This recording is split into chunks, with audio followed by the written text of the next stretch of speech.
Assalamualaikum warahmatullahi wabarakatuh. Pada kesempatan kali ini kami akan mempresentasikan hasil diskusi kami terkait tugas HCI tentang mengevaluasi aplikasi Signal Samsat dengan 5 second test dan heuristic evaluation. Lanjut. Di sini kita terdiri dari 5 orang. Yang pertama itu ada Tuku Muhammad Ihsan, kemudian ada Nabil Muhammad Sazali, kemudian ada Ahmad Zaki Insaf, kemudian ada Khairullah Najmi, dan saya sendiri Yuraddin. Oke, di sini aplikasi Signal Samsat ini sendiri bertujuan untuk mempermudah proses administrasi pembayaran pajak kendaraan bermotor. Pada tugas ini kami akan mengevaluasi aplikasi Signal dengan mengidentifikasi masalah dan memberikan solusi dengan menggunakan metode 5 second test dan heuristic evaluation. Oke, di sini kita menggunakan 3 persona. Yang pertama itu ada Alif yang bekerja sebagai full stack developer. Alif sendiri mempunyai goals, yaitu membayar SNK, membayar pajak, membuat SNK, dan membayar pajak. Dimana frustasi yang sering dialami itu dalam melakukan hal tersebut yaitu antrian panjang dan proses yang rumit saat melakukan pembayaran SNK pajak atau SNK di kantor Samsat. Kemudian juga biaya administrasi yang sering tidak transparan. Oke. Kemudian untuk persona kedua yaitu ada Ridho Isma, di mana Ridho Isma ini merupakan seorang mahasiswa yang berumur 20 tahun. Nah, Ridho Isma ini memiliki motor pribadi yang harus diperpanjang setiap tahunnya.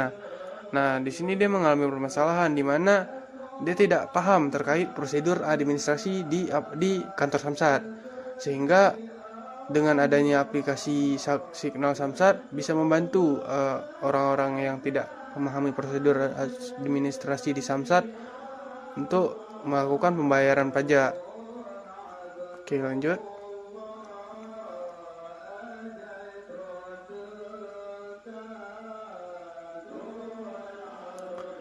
Oke, yang ketiga itu ada Pak Irwan yang bertugas sebagai petugas Samsat. Pak Irwan sendiri berumur 40 tahun yang bekerja pada bagian administrasi pada kantor Samsat. Pak Irwan tinggal di daerah Banda Aceh. Pak Irwan sekarang berusia 40 tahun yang telah menikah dan memiliki 3 anak. Sebagai petugas administrasi, Pak Irwan memiliki tugas untuk melayani masyarakat dalam membayar pajak dan 1 tahun sekali.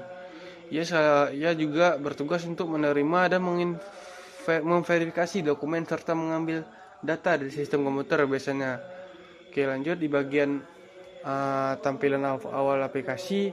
Di sini ada dua aturan don norman yang dilanggar. Yang pertama itu di use real world user knowledge, di mana untuk tampilan legalitas, untuk teks legalitas tidak cocok dengan gambar yang mendefinisikan legalitas. Kemudian di sini ada di bagian visible eksekusi dan re-evaluation, di mana di sini untuk daftar di sini tombol daftar di sini tidak nampak hidup dan terlalu menyatu dengan latar belakang, sehingga solusi yang bisa diberikan itu mengganti warna sehingga tombol tersebut bisa nampak lebih hidup dan lebih nyata. Oke, lanjut.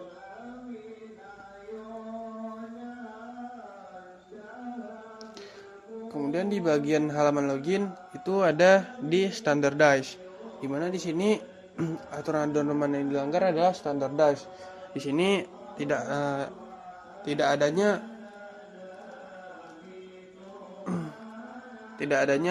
sebuah bantuan pada halaman kata sandi, berapa minimal kata sandi yang bisa ditaruh untuk dari user untuk mengamankan akunnya.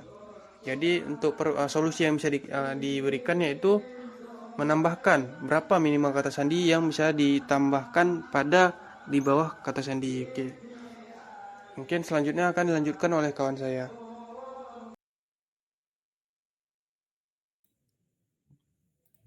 Oke, ini tampilan halaman daftar aplikasi. Apa yang terlihat di sini ada beberapa kolom untuk mengisi data. Nah, permasalahannya eh, tampilan ini melanggar melanggar heuristic evaluation, yaitu constraint, di mana masalah itu terletak pada kata sandi yang ketika diisi tidak memberikan informasi kekuatan kata sandinya. Solusinya itu tambahkan pertunjuk kekuatan kata sandi. Seperti kata sandi itu harus mengandung minimal satu huruf kapital. Oke, selanjutnya.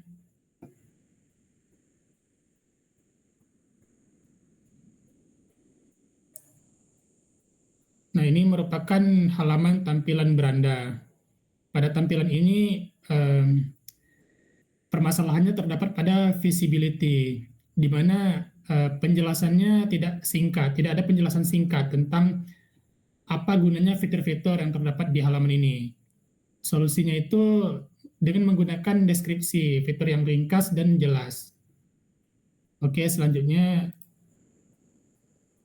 dibahas oleh kawan saya.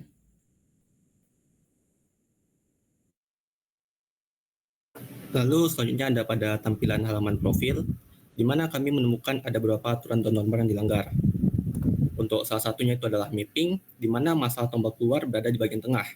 Untuk solusinya sendiri itu adalah tombol keluar bisa digabung dengan menu lainnya atau dibuat lebih rendah. Lalu terdapat juga masalah lainnya yaitu simplify text structure, di mana masalah teks halo itu menurut kami itu kurang berguna atau memang tidak berguna malah. Untuk solusinya itu teks halo bisa dihilangkan. Lalu masih di simplify text structure ada pada masalah pada fitur ubah profil dan ubah kata sandi yang terpisah. Ini bisa kita lebih sederhanakan, bisa kita gabungkan fitur kebijakan privasi dengan ubah kata sandi dalam satu bagian seperti privasi dan keamanan. Lalu juga ada masalah pada standardize, yaitu masalah tidak ada menu logout. Solusinya itu tambahkan menu logout, digabungkan dengan tombol keluar. Lalu selanjutnya pada halaman riwayat transaksi, kami menemukan prinsip dari down norma dilanggar, yaitu standardize, di mana masalahnya itu adalah tampilannya itu terlalu kosong atau terlalu monoton bagi user yang menggunakan.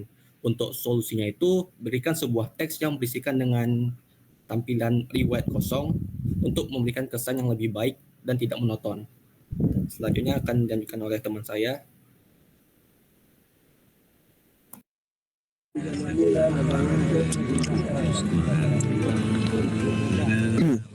Baik, selanjutnya ada halaman cara bayar, yaitu heuristic evaluation terdapat di visible expression and evaluation. Itu masalahnya tidak terdapat fitur pencarian pada halaman ini untuk mencari bank yang ingin digunakan oleh pengguna. Solusinya itu ada tambahkan fitur pencarian untuk membantu pengguna mencari bank yang ingin pengguna gunakan. Selanjutnya, soalnya ada di tampilan halaman pengaduan. Di tampilan halaman pengaduan ini terdapat dua heuristic evaluation. Yang pertama ada mapping. Jadi masalah itu letak customer service sudah cocok letakkan di tengah dengan gradasi warna tersebut. Solusinya ubah letak dari customer service ke bagian atas agar memberi kesan yang lebih elegan. Yang kedua ada standardize. Masalahnya pada tombol kembali ke menu sebelumnya tidak ada. Solusinya tambahkan tombol untuk kembali ke menu sebelumnya. Selanjutnya akan dijelaskan oleh teman saya.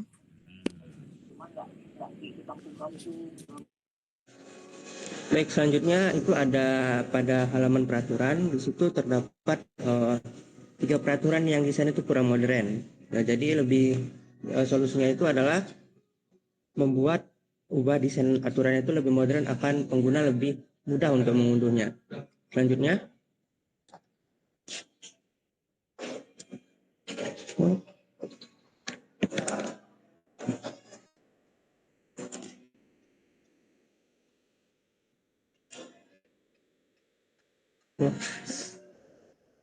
selanjutnya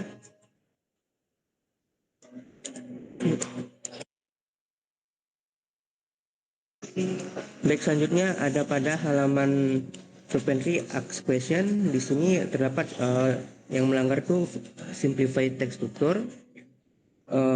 Itu pertanyaan yang diberikan itu secara langsung yang membuat tampilan berantakan. Solusinya itu adalah membuat tampilan cukup dibuat pertanyaan saja, jadi pengguna lebih mudah memahaminya. Baik, sekian presentasi dari kelompok kami. Assalamualaikum warahmatullahi wabarakatuh.